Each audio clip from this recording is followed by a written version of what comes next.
Hello दोस्तों, क्या हाल चाल? बढ़िया। दोस्तों, आप सभी का स्वागत है फिर से हमारे इस वीडियो लेक्चर में। दोस्तों, आज हम शुरू करने जा रहे हैं क्लास 9 का एक चैप्टर जिसका नाम है सरफेस एरिया एंड वॉल्यूम, जिसमें हमारा मेन टॉपिक रहेगा क्यूबॉइड।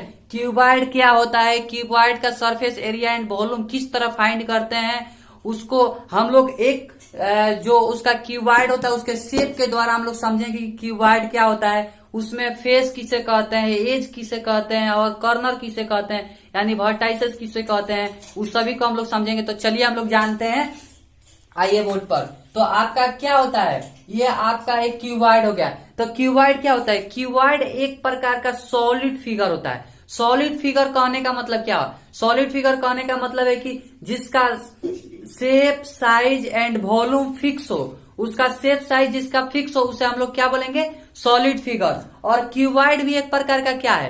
क्यूबॉइड भी एक प्रकार का सॉलिड फिगर है। और आगे चलिए इसको समझते हैं।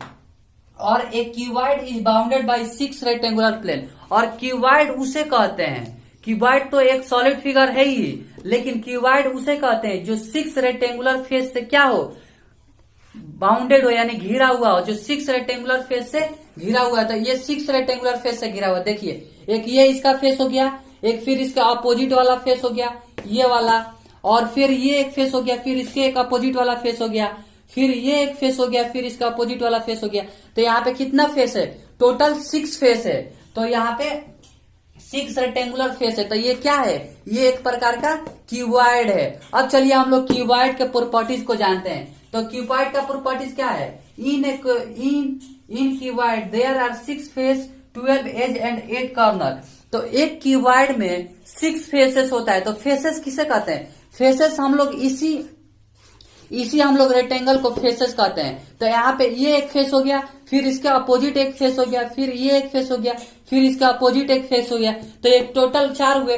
फिर ये एक फेस हो गया, फिर इसके अपोजिट एक फेस हो गया। ये कितने हुए? 6 हुए। और इसमें 8 कॉर्नर होते हैं। तो 8 कॉर्नर का कॉर्नर किसे बोलेंगे? जहां पे 3 लाइन आकर मीट करती है। तो यहाँ पे 3 लाइन आकर मीट कर रही है, एक इधर से मीट कर रही है, एक इधर से जा रही है, एक इधर से जा रही है, और यहाँ पे आकर तीनों मीट कर रही है। इसका ये जो पॉइंट है इसे हम लोग क्या बोलेंगे? कॉर्नर बोलेंगे। जैसे आप अपने घर का देख लीजिए, एक आपका इधर से आकर मिला है, फिर आपका एक इधर से एक ऊपर से, तो ये आपका क्या है? कॉर्नर है। अब कॉर्नर चलिए गिनते हैं 8 कहाँ कहाँ है। एक यहाँ पर है, एक यहाँ पर है, एक यहाँ पे है, एक यहाँ पे है, और 4 ये हो गया, और 4 इसके ठीक अपोजिट होते हैं, यहाँ पे यहाँ पे यहाँ पे यहाँ पे।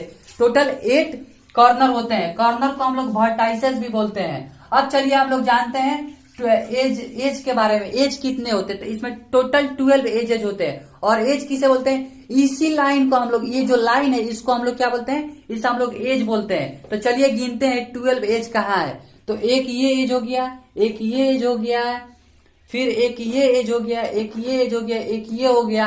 ये आपका कितने हुए? ये 4 हुए। इसके अपोजिट 4 हो जाएंगे। और फिर एक ये हो गया, फिर एक ये हो गया, एक ये हो गया, एक ये हो गया। आपका टोटल कितने हुए? 12 हुए। अब चलिए हम लोग सेकेंड प्रॉपर्टीज को जानते हैं।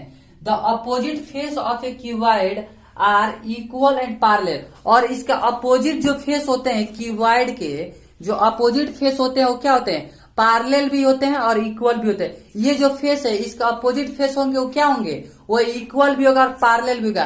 पैरेलल कहने का मतलब क्या? ये कभी भी इंटरसेक्ट नहीं करेगा, आगे बढ़ेगा तो ये जिस तरह है उसी तरह रहेगा। और आपका इसमें और इसका एरिया जो होता है अपोजिट रेक्टेंगल का, रेक्टेंगल में जो अपोजिट फेसेस होता है उसका जो एरिया होता है वो भी इक्वल होता है। अब चलिए हम लोग जानते हैं इसके नेक्स्ट प्रॉपर्टीज को। The line segment joining the opposite vertices और the diagonal of a cuboid.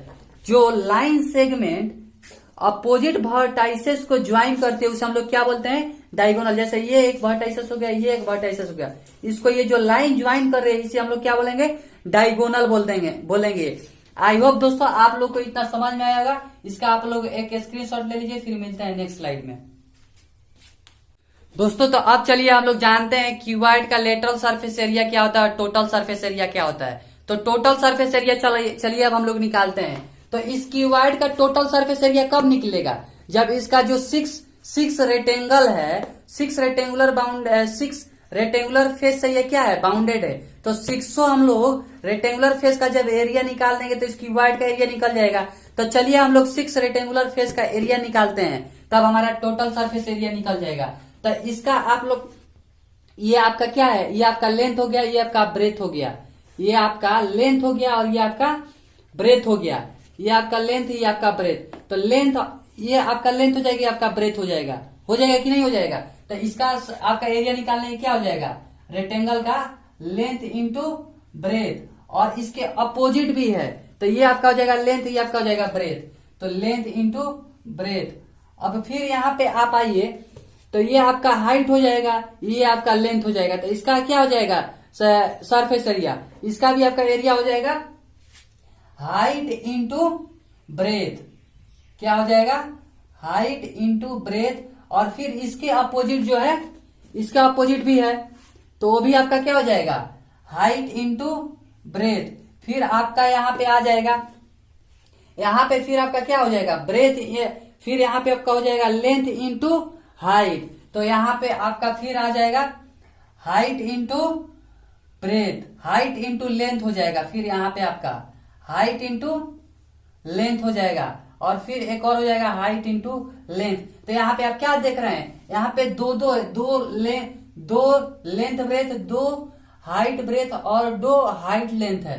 तो इसको आप जोड़ दीजिए, तो 2 लेंथ ब्रेथ हो जाएगा, 2 हाइट ब्रेथ हो जाएगा, और यहाँ पे आपका 2 हाइट लेंथ हो जाएगा, हाइट लेंथ हो जाएगा। अब यहाँ पे आप दो कॉमन ले सकते हैं, 2 कॉमन ले लेता, length into breadth plus breadth into height plus height into length. तो ये आपका क्या हो गया, आपका ये टोटल सरफेस एरिया हो गया। अब चलिए इसको एक बार और समझते हैं कि किस तरह ये आया।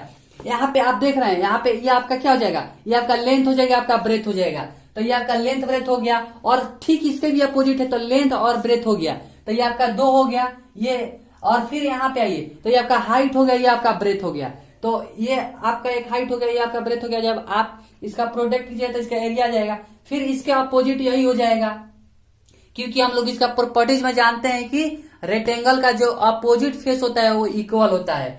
और फिर आपका एक हो जाएगा हाइट इंटू लेंथ। अब फिर ये आपका हाइट हो गया, ये आपका लेंथ हो गया, ये आपका हाइट हो गया, ये आपका लेंथ हो गया। तो इसका हाइट इंटू लेंथ और हाइट इंटू लेंथ हो जाएगा। अब इस ये भी 2 है, ये भी 2 है, ये भी 2 है, तो 2 हो गया है। और फिर 2 यहाँ पे कॉमन ले लिए, तो length into breadth plus breadth into height plus height into length हो गया। तो ये आपका टोटल सरफेस एरिया का फॉर्मूला होगा, ये आपका टोटल सरफेस एरिया इससे निकल जाएगा। अब चलिए हम लोग जानते हैं लेटरल सरफेस एरिया का मतलब क्या होता है।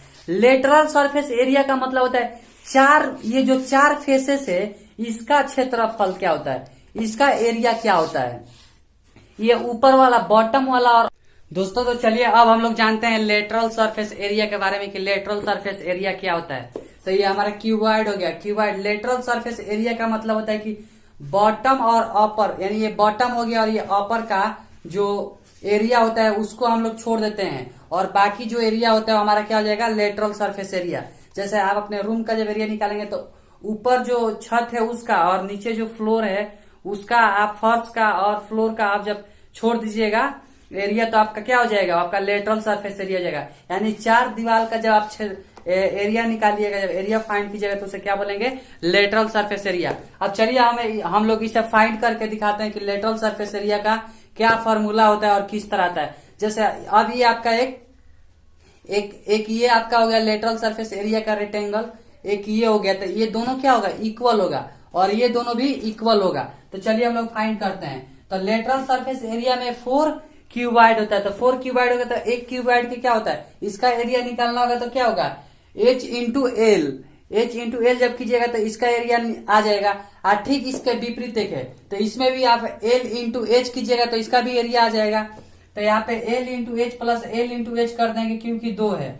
और फिर आप इधर आइएगा तो इसका आपका क्या हो जाएगा, आपका H इंटू बी हो जाएगा। ये आपका हाइट है, ये आपका ब्रेथ है, तो इसमें आप जब मल्टीप्लाई कीजिएगा तो इसका एरिया आ जाएगा। ठीक इसके अपोजिट में ये है, तो इसमें भी आप वही होगा, जो इसका एरिया होगा वही इसका एरिया होगा। तो यहाँ पर भी हम लोग क्या करेंगे, दोनों को अब जोड़ देंगे। तो दोनों में जब जोड़ेंगे तो 2HL और 2HB आएगा। अब इसमें हम लोग कॉमन लेंगे तो क्या होगा, 2h बाहर निकल जाएगा और l प्लस b हमारा आ जाएगा। तो यही हमारा लेटरल सरफेस एरिया का फॉर्मूला होता है। अब कोई कहेगा कि अगर हमें कोई चीज पेंट करना है, जैसे अपने घर को पेंट करना है, तो उसका अगर एरिया निकालना हो तो कैसे निकालेंगे? तो लेटरल सरफेस एरिया ये सिर्फ 4 वॉल के लिए है। अगर वही आपको अगर ऊपर छत का भी अगर एरिया लेना हो तो उसके लिए आप क्या करेंगे, आप उसके लिए इसमें ऊपर का आप एक और जोड़ देंगे। इसमें क्या जोड़ देंगे आप, b इंटू एल जोड़ देंगे। जब आप इसमें b इंटू एल जोड़ देंगे, इसको अलग समझते हैं। जब आप पेंटिंग के लिए निकालेंगे तो इसमें इसमें क्या होगा, उसमें 5, आप इसको ऊपर वाला भी ले लीजिएगा, तो ऊपर वाला लीजिएगा तो आपका क्या l इंटू बी बढ़ जाएगा। क्या हो जाएगा, l इंटू बी होता है। तो l इंटू बी जब बढ़ जाएगा तो इसमें आपका उतना एरिया बढ़ेगा। तो चलिए इसे हम लोग फाइंड करते हैं। तो ये हमारा किसका हो गया, ये हमारा हो गया लेटरल सरफेस एरिया। तो लेटरल सरफेस एरिया क्या होता है, 2HL प्लस 2HBH और इसमें हम LB जोड़ देंगे। तो LB जोड़ देंगे तभी हमारा किसका हो गया। अगर हमें किसी भी वॉल का पेंटिंग करना हो, वॉल का पेंटिंग करना हो, तो उससे हम लोग का इसी से उसका एरिया फाइंड होगा, इसी फार्मूला से। अब आप इस फार्मूला को आप लगाकर उसका फाइंड कर सकते हैं एरिया। अब कोई कहेगा कि अब एक और इसमें फार्मूला आता है इसका डायगोनल का। डायगोनल क्या होता है, डायगोनल में वो सबसे बड़ा, जैसे आप कोई सबसे बड़ा, कितना बड़ा आप कोई छड़ किसी घर में रख सकते हैं, वो आपका डायगोनल के ही बराबर होता है। तो आप डायगोनल किस तरह निकालेंगे, अगर डायगोनल आपको निकालना तो डायगोनल, अगर रेक्टेंगल का डायगोनल निकालना तो क्या होता है आपका, root under l square plus b square plus h square. तो इसी से आप डायगोनल निकाल सकते हैं किसी भी रेक्टेंगल का। आई होप आप लोग को समझ में आया होगा। बस इस लेक्चर में इतना ही, फिर मिलते हैं किसी नेक्स्ट लेक्चर में, तब तक के लिए थैंक यू।